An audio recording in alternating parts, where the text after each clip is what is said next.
Hello students, कैसे हैं सारे लोग। उम्मीद करता हूं बिल्कुल ठीक होंगे। मैं मनीष आप सब लोगों का वेलकम करता हूं अपने यूट्यूब चैनल HBC हर बच्चे की क्लास में।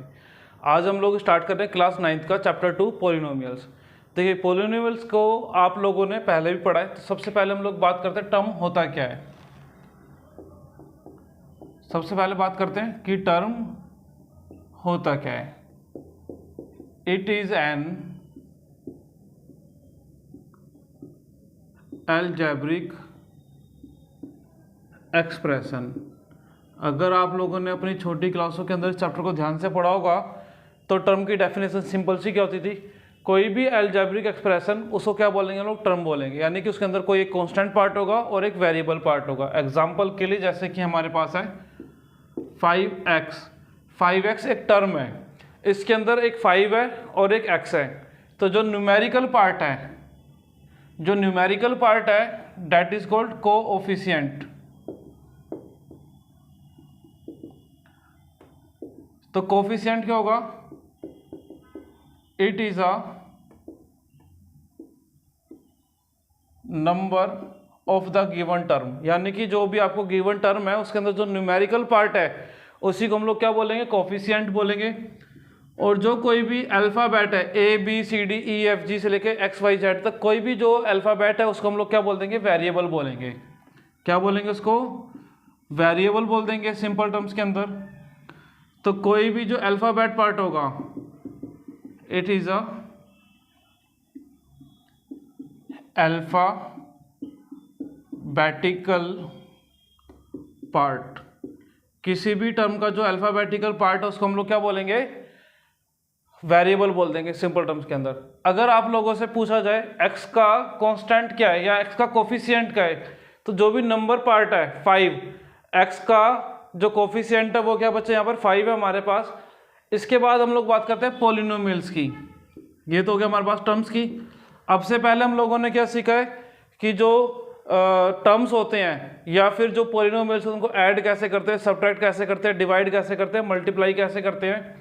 अब उससे आगे चल रहे हैं, बात करते हैं पॉलिनोमियल्स होते क्या हैं।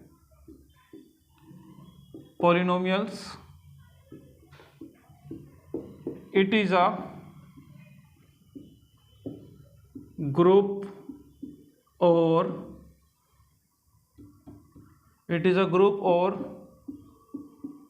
Chain of terms. जब एक से ज़्यादा टर्म्स को प्लस करके या माइनस करके लिखा जाता है तो उसको लोग बोलेंगे पॉलिनोमियल बोलेंगे। एग्जांपल देख लेते हैं कोई भी एक, जैसे कि आपके पास है 2x² प्लस 3x प्लस 6। अब ये क्या है, देखिए भाई, एक टर्म हो गया x² वाला, एक हो गया x वाला और एक हो गया कांस्टेंट टर्म। जो भी अगर कोई सिर्फ न्यूमेरिकल वैल्यूज का कोई भी अल्फाबेट नहीं है उसको हम लोग क्या बोल देते हैं, कांस्टेंट टर्म बोल देते हैं। तो ये क्या हो गया, 3 टर्म्स आ रहे हैं इसके अंदर, तो ये क्या होगा, ग्रुप ऑफ टर्म्स हो गया, चेन ऑफ टर्म्स हो गया। तो इसको क्या बोलेंगे हम लोग, पॉलिनोमियल बोलेंगे। अब बात करते हैं types of polynomial. Types of polynomial on the basis of terms के बेसिस पे जो पॉलिनोमियल 3 तरह में डिवाइड होगा। नंबर 1 मोनोमियल या मोनोमियल्स कह लो इनको। सिंगल टर्म्स, ऐसे एक्सप्रेशंस जिनके अंदर सिंगल टर्म होगा उसको क्या बोलते हैं हम लोग, मोनोमियल बोलते हैं। एग्जांपल के लिए 5x हो गया, 7x² हो गया, 14z³ हो गया। अब आप लोग देख रहे हो यहां पर हर बार क्या एक ही टर्म है। अगर सिर्फ सिंगल टर्म है तो that is called monomial. Second one binomial. अब बाइनोमियल क्या होते थे,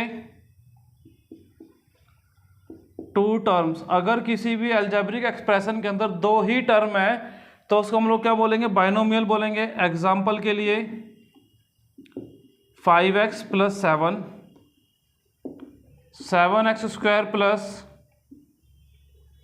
5 या फिर 14z स्क्वायर प्लस 1। इस तरीके से अगर कोई आ रहा है जिसके अंदर एग्जैक्टली 2 टर्म्स है, उनको हम लोग बोल देंगे बाइनोमियल। देखिए भाई, बाइनोमियल में क्या है, सिर्फ 2 टर्म्स हैं। Third case trinomials. अब तक आप लोगों को पता चल चुका होगा या फिर आप पहले ही पढ़कर आ गए हो कि अगर एग्जैक्टली 3 टर्म्स हैं तो उसको बोलेंगे हम लोग ट्राइनोमियल। एग्जाम्पल के लिए 7x³ plus 2x square plus 14। देखिए भाई, इसके अंदर 3 टर्म है, 7x³, 2x स्क्वायर और 14। अब टर्म्स को आइडेंटिफाई कैसे करेंगे? अगर एक टर्म के बाद प्लस या माइनस का साइन आ रहा है तो हम लोग उसको बोलेंगे कि दूसरा टर्म स्टार्ट हो। जैसे 7x³ के बाद प्लस 2x स्क्वायर है तो यहाँ पर फर्स्ट टर्म क्या हो गया, 7x³, सेकेंड टर्म क्या हो गया, 2x स्क्वायर।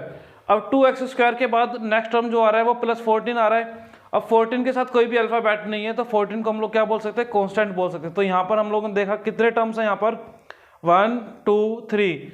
अगर किसी भी अलजेब्रिक एक्सप्रेशन के अंदर एग्जैक्टली 3 टर्म्स हैं तो हम लोग उसको बोलेंगे कि ट्राइनोमियल है वो। इसका आप चाहे तो स्क्रीनशॉट ले सकते हैं।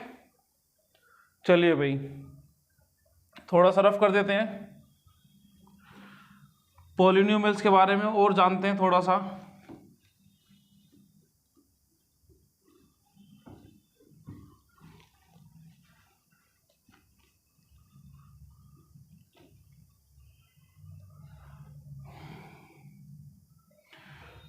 देखिए, पॉलिनोमियल कब बनेगा, जब कोई भी एक्सप्रेशन होगा, उस एक्सप्रेशन के अंदर कोई भी टर्म होगा, उस टर्म की जो एक्सपोनेंट है यानी कि पावर है वो होल नंबर में होनी चाहिए। अगर किसी भी अलजेब्रिक एक्सप्रेशन के अंदर सिंगल टर्म की भी, चाहे वो फर्स्ट टर्म है, सेकंड टर्म है, थर्ड टर्म है, फोर्थ टर्म है, अगर किसी भी टर्म की पावर यानी कि एक्सपोनेंट जो है उसका, अगर वो होल नंबर में नहीं है तो हम लोग उसको बोलेंगे कि वो पॉलिनोमियल नहीं है। तो हर एक पावर या हर एक टर्म की जो एक्सपोनेंट है वो किस में होना चाहिए, होल नंबर में होना चाहिए। एग्जांपल देख लेते हैं कुछ इसके बारे में। सपोज आपके पास है x प्लस 1/x। अब आप लोगों से पूछा जाता है कि क्या ये एक पॉलिनोमियल है, तो लिख लेते हैं इज इट अ पॉलिनोमियल। तो हम लोग सोल्व कर लेते हैं x प्लस, देखिए भाई 8th क्लास में आप लोगों ने एक्सपोनेंट एंड पावर चैप्टर पढ़ा था, उसके अंदर हम लोगों ने देखा था कि अगर कोई भी इस फॉर्म में लिखा है 1/x लिखा है तो अगर x को आप लोग ऊपर लेके जाना चाहते हो तो ये क्या बन जाएगा, x की पावर -1 बन जाएगा। अब आपको मालूम है कि जो होल नंबर होते हैं 0 एंड फर्दर नंबर्स होते हैं, 0 से आगे के वाले नंबर क्या होते हैं, होल नंबर्स होते हैं।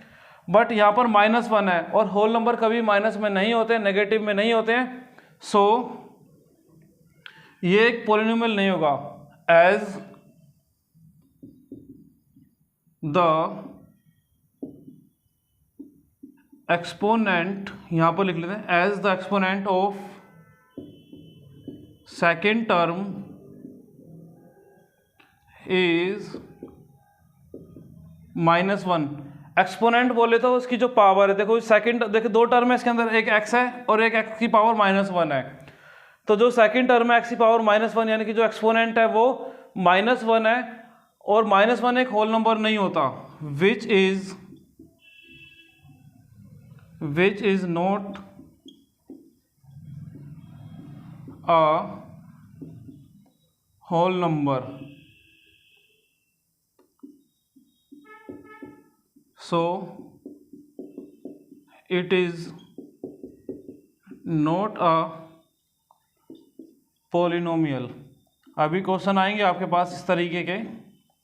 अगर किसी भी अलजेब्रिक एक्सप्रेशन के अंदर सिंगल टर्म के पास भी जो पावर है अगर वो नेगेटिव में है या अपॉन में है या फिर फ्रैक्शन में है, वो होल नंबर नहीं होगा। और अगर पावर होल नंबर में नहीं है तो वो पॉलिनोमियल नहीं कहलाएगा।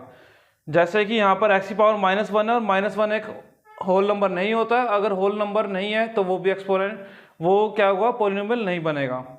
चाहे तो आप इसका स्क्रीनशॉट ले सकते हैं। अब बात करते हैं हम लोग डिग्री ऑफ पॉलिनोमियल्स की।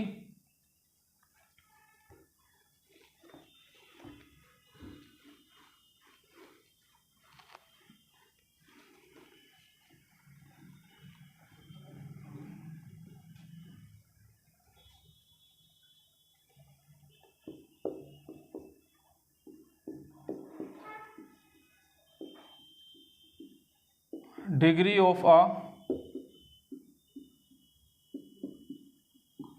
पॉलिनोमियल। किसी भी पॉलिनोमियल की डिग्री अगर पूछी जाती है तो हम लोग क्या बोलेंगे, इट इज द या it is the highest power of a variable. अगर आपको कोई भी अलजेब्रिक एक्सप्रेशन गिवन है, उसके अंदर वेरिएबल पार्ट ढूंढे, उस वेरिएबल की जो हाईएस्ट पावर है वही क्या बन जाएगी, डिग्री बन जाएगी। एग्जाम्पल के लिए जैसे एक एग्जाम्पल है x+1, ठीक है भाई। अब आप देखिए यहाँ पर कितने टर्म है, एक x है दूसरा 1 है। अब दो टर्म है, दो टर्म यानी कि बाइनोमियल है। अब यहाँ पर वेरिएबल पार्ट ढूंढना है। वेरिएबल पार्ट कौन सा, x है। x की पावर अगर कुछ भी नहीं है तो 1 मानी जाएगी। अब इसकी हाईएस्ट पावर भी ऑटोमेटिकली 1 हो जाएगी, तो हम लोग बोलेंगे डिग्री इज 1। इसी तरीके से अगर आपके पास एक और टर्म है या एक और एक्सप्रेशन है 5x² + 7। अब इसमें अगेन स्टार्ट करेंगे हम लोग, वेरिएबल पार्ट ढूंढना है। x वाला वेरिएबल पार्ट है। अब x की पावर देखिए भाई कितनी है, 2 है। अब x की पावर अगर 2 है तो डिग्री कितनी हो जाएगी, 2 हो जाएगी। तो इस वाले केस में जो डिग्री है वो कितना हो जाएगा, 2। इसी तरीके से किसी ट्राइनोमियल को ले लेते हैं, 7x³ + 5x² + 2। ये आपके पास एक ट्राइनोमियल है, इसके अंदर वेरिएबल पार्ट ढूंढे। देखिए जो सेकंड टर्म है उसके पास भी वेरिएबल है, अब जो फर्स्ट टर्म है उसके पास भी वेरिएबल है। अब इन दोनों वेरिएबल में ढूंढने की पावर किसकी ज़्यादा है। यहाँ पर x की पावर 2 है, यहाँ पर x की पावर 3 है। अब x की पावर 3 ऑटोमेटिकली ज़्यादा हो जाएगा x की पावर 2 से। तो हाईएस्ट पावर कितना बचा यहाँ पे, पावर जो 3 है वो हाईएस्ट है, और वही हाईएस्ट पावर क्या बन जाएगी, डिग्री बन जाएगी। तो इस वाले केस में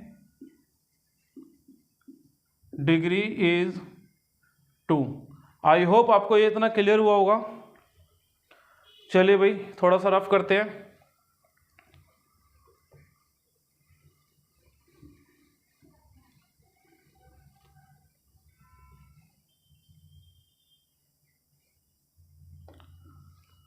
अब बात करेंगे हम लोग क्वाड्रेटिक, लीनियर और क्यूबिक पॉलिनोमियल किसे कहते हैं। ठीक है, जैसे सपोज आपके पास एक एग्जांपल है, 7x लिखा हुआ है। अब यहां पर डिग्री कितना है, डिग्री इज 1। अगर किसी भी एक्सप्रेशन की डिग्री 1 है तो हम लोग उसको बोलेंगे लीनियर पॉलिनोमियल। क्या बोलेंगे उसको, लीनियर पॉलिनोमियल। सेकंड केस देखिए भाई, अगर आपके पास लिखा 7x² + 1 लिखा हुआ है। अब देखिए यहां पर डिग्री कितना है, 2 है कि नहीं है,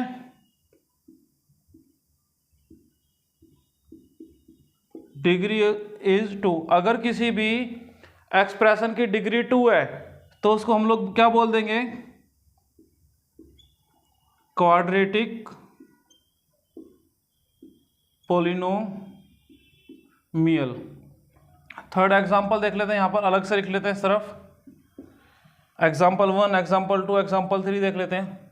सपोज आपके पास लिखा है 7x³ + 5x² + 1। अब देखिए यहां पर डिग्री कितना है, पावर जो हाईएस्ट है 2 है या 1 है, सॉरी 2 है कि 3 है। पावर हाईएस्ट कितना है, 3 जो है हाईएस्ट पावर है।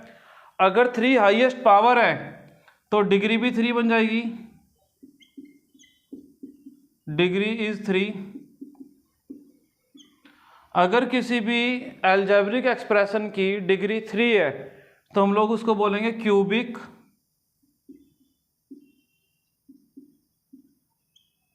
पॉलिनोमियल। आई होप आपको इतना क्लियर हुआ होगा। अब एक और कॉन्सेप्ट छोटा सा इस तरफ लिख लेते हैं, कांस्टेंट पॉलिनोमियल। कांस्टेंट पॉलिनोमियल, तो कांस्टेंट पॉलिनोमियल क्या होते हैं? कोई भी नॉन जीरो कांस्टेंट, यानी कि अगर 7 लिखा है, 5 लिखा है, 1 लिखा है, उसके साथ कोई भी वेरिएबल नहीं है, तो उसको हम लोग क्या बोलेंगे? Constant polynomial. एग्जांपल 7, 5, 3, यानी कोई भी नंबर लिखा बस वो जीरो नहीं होना चाहिए। क्या नहीं होना चाहिए? जीरो नहीं होना चाहिए, तो हम लोग उसको बोलेंगे कांस्टेंट पॉलिनोमियल। अगर कोई भी वेरिएबल नहीं है और उसके साथ बस जीरो नहीं होना चाहिए, तो हम लोग उसको बोलेंगे कांस्टेंट पॉलिनोमियल। तो इसका आप लोग चाहे तो स्क्रीनशॉट ले सकते हैं। चलिए भाई, ये सारा हमारा इंट्रोडक्शन का पार्ट था एक्सरसाइज 2.1 के लिए। अब इसके बेसिस पर हम लोग आपका जो चैप्टर 2 है उसकी फर्स्ट एक्सरसाइज उसको कंटिन्यू करेंगे। तो तब तक के लिए बाय बाय, मिलते हैं नेक्स्ट वीडियो में अपना एक्सरसाइज 2.1 स्टार्ट लेकर। चलिए भाई, बाय बाय।